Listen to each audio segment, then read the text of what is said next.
Chapter 8.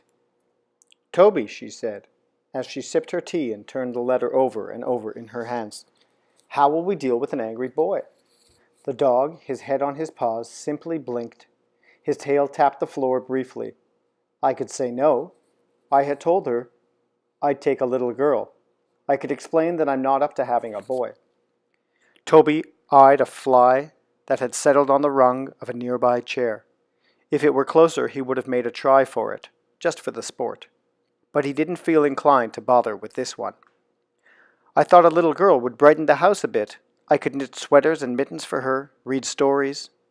She glanced through the kitchen window into the small yard. I thought a girl might love the flower garden. I could help her plant something easy. I'm not sure what would grow this late in the summer. Nasturtiums, perhaps.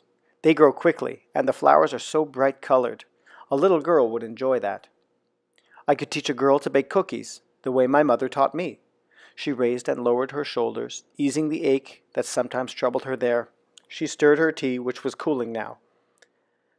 I know it wouldn't be easy. She'd come from a troubled background. They explained that.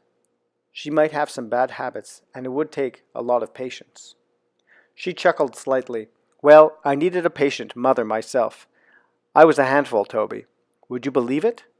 Of course, that was a long time ago, 65 years ago, that what is the age again? She looked at the letter another time. He's 8. I was 8 almost 65 years ago. But I remember it. I could handle an 8-year-old girl, even one who had bad habits. We'd make rules, not harsh ones, just some simple rules about bedtime and homework and helping around the house.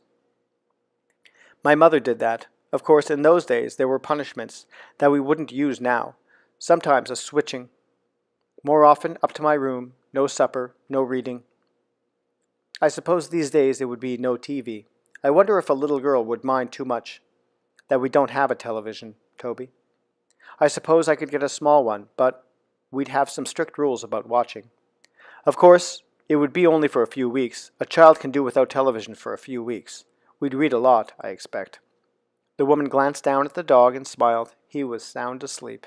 I'm talking to myself again. She took her teacup to the sink and began to wash the few dishes that were there. Bird feeder needs filling, she said, looking through the window to the place where it hung from a low branch of the gnarled apple tree. I could ask the boy to do something like that. It could be one of his chores. Carefully, she dried the cup and saucer and replaced them in the cupboard. She washed the spoon.